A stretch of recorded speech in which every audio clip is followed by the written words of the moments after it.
देर रात हो रही थी। मध्य प्रदेश और तेलंगाना के बीच के हाईवे पर एक सुनसान जंगल वाली सड़क से एक पुरानी कार गुजर रही थी। 35 साल की मानवी गाड़ी चला रही थी और पीछे की सीट पर उसका 5 साल का बेटा आरुष सो रहा था और उसकी 10 साल की बेटी रिया खामोशी से खिड़की के बाहर अंधेरा ताक रही थी। मानवी के हस्बैंड की कुछ साल पहले ही मौत हो गई थी और वो अपने बच्चों के साथ मध्य प्रदेश से तेलंगाना के अपने होम टाउन जा रही थी, क्योंकि वो अब अपने छोटे से घर में एक शांत जिंदगी बिताना चाहती थी। उस जंगल वाली सड़क में एक अजीब सी ठंडक थी और उससे भी अजीब सन्नाटा।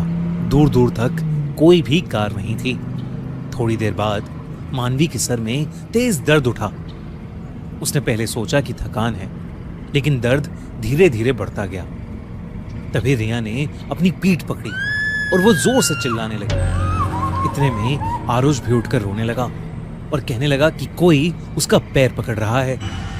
मानवी ने जोर से कार की ब्रेक्स लगाई। कार झटके से रुकी। हर तरफ अंधेरा था। मानवी ने पलट कर देखा तो उसके बच्चों के पैर और शरीर किसी चीज से जकड़े हुए थे, जैसे पेड़ की टहनियों ने उसके बच्चों को कैद कर रखा हो। मानवी को कुछ समझ नहीं आ रहा था और इससे पहले कि वो कुछ कर पाती, उसकी कार के शीशे टूट गए और वो टहनियां उसके बच्चों को जकड़कर जंगल के अंदर ले गई। मानवी जल्दी से दरवाजा खोलकर अपने बच्चों की जान बचाने के लिए जंगल की ओर दौड़ी। हवा में एक अजीब सी बदबू थी, जैसे हर जगह सड़ा हुआ मांस हो। सभी पेड़ जोर से हिलने लगे, जैसे कोई तूफान आने वाला हो। जंगल के अंदर से एक अलग ही डरावनी आवाज आ रही थी,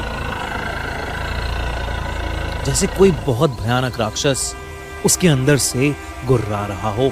मानवी जंगल के अंदर घुसती जा रही थी और अपने बच्चों को पुकारती जा रही थी, लेकिन उसे वो कहीं नहीं दिख रहे थे। अचानक एक पेड़ की टहनी सीधा आकर उसके सर पर लगी और वो बेहोश होकर नीचे गिर पड़ी।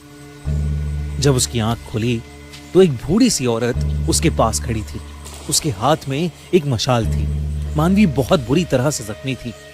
उस औरत ने मानवी से कहा कि ये जंगल मायावी है और अगर वो अपनी जान की सलामती चाहती है तो उसे वहां से चले जाना चाहिए। उस बूढ़ी औरत ने मानवी को बताया कि उस जंगल में व्राणक नाम का एक राक्षस रहता है। वो एक भयानक खूंखार दैत्य है जो भूत माता काली का बेटा है। भूत माता काली देवी पार्वती का एक प्रचंड रूप है, जिन्होंने सब जीव जंतु भूत प्रेतों को जन्म दिया था। पर उनका बेटा व्राणक बहुत ज्यादा दुष्ट था, जिस वजह से भूत माता ने उसे कभी अपना प्यार नहीं दिया। लेकिन वो फिर भी नहीं रुका और तब भूत माता ने उसे इस जंगल में ही हमेशा हमेशा के लिए बंद रहने का श्राप दे दिया और व्राणक जंगल के एक बड़े से पेड़ में ही कैद हो गया। व्राणक ने तब से हर मां से बदला लेने की कसम खा ली। वो हर बच्चे से नफरत करता था जिससे उसकी मां को प्यार मिला हो। उसने आसपास के हर गांव के बच्चे को खाना शुरू कर दिया और इसलिए उस जगह के आसपास कोई बसावट ही नहीं थी। ये सब सुनकर मानवी का दिल बैठ गया और वो फूट फूट कर रोने लगी।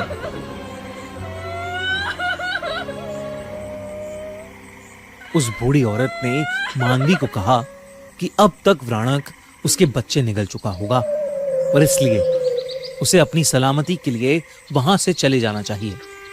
लेकिन मानवी ने उससे कहा कि वो एक मां है और वो अपने बच्चों को ऐसे छोड़कर हरगिज नहीं जाएगी, चाहे उसकी जान ही क्यों ना चली जाए।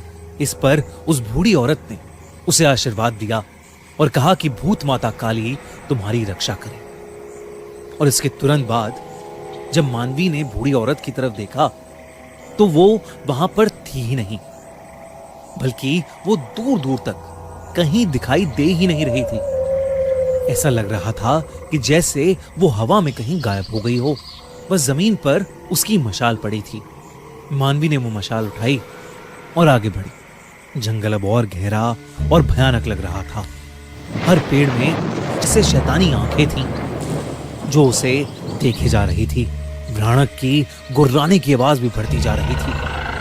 धीरे धीरे जंगल की जमीन से जड़ें बाहर निकल कर आने लगी। मानवी ने मशाल की मदद से कुछ जड़ें जलाईं और आगे बढ़ने लगी। थोड़े आगे जाने पर उसे एक बहुत बड़ा और पुराना पेड़ दिखा। उसकी टहनियां एक दूसरे में घुसी हुई थी और एक मोटा गुच्छा हवा में लटक रहा था। उस गुच्छे से हल्की हल्की चिल्लाने की आवाज आ रही थी। तब मानवी ने देखा कि उस पेड़ की टहनियों से लिपटे आरुष और रिया दर्द में छटपटा रहे हैं। आसपास एकदम जैसे हवा बंद हो गई और पेड़ों की टहनियां इतनी ज्यादा गहरी हो गईं कि चांद की रोशनी का एक कतरा भी वहां नहीं आ रहा था। तब सिर्फ एक लाल आंखों का जोड़ा अंधेरे में चमक रहा था।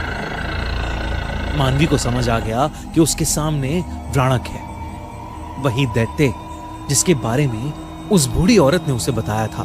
उसका रूप इंसानों से परे था। उसका शरीर पेड़ की लकड़ी से बना हुआ था और उसके मुंह से लाल लाल टपक रही थी। वो मानवी के सामने ही उसके बच्चों को खाने वाला था। मानवी आगे बढ़ी, लेकिन व्राणक ने पेड़ की टहनियों से उसे भी जकड़ लिया और हवा में उठा लिया। उसके हाथ से वो मशाल छूट गई। जकड़ और टाइट होने लगी और मानवी अपना दम खोने लगी। उसकी बंद होती आंखें सिर्फ अपने बच्चों को देख रही थीं, जिसे व्राणक हंसता हुआ बस निगलने ही वाला था। तभी उसे व्राणक के पीछे वो बूढ़ी औरत वापस दिखी।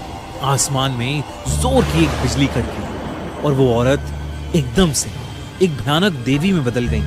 व्राणक उस देवी को देखकर बहुत ज्यादा गुस्से में आ गया और उस जंगल में एक जोर का तूफान शुरू हो गया। एक एक करके पेड़ गिरने लगे। मानवी की आंखें बंद होने वाली थीं। उसने रोते हुए एक आखिरी बार अपने बच्चों का नाम पुकारा और उसकी आंखें बंद हो गईं। उसकी चीख एक मां की चीख थी। लेकिन उसके ठीक बाद मानवी की आंखें फिर से खुलीं।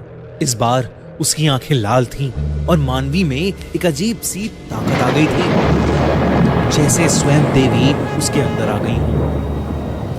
उसने एक और गुहार लगाई और पेड़ की सारी टहनियां टूट गईं और वो आजाद हो गई। उसने नीचे पड़ी मशाल को उठाया और व्राणक जिस पेड़ से बंधा था उस पेड़ की जड़ों में आग लगा दी। व्राणक ने पीछे हटने की कोशिश की, लेकिन बहुत देर हो चुकी थी। अचानक वो टहनियों का गुच्छा खुल पड़ा और आरुष और रिया जमीन पर नीचे गिर पड़े।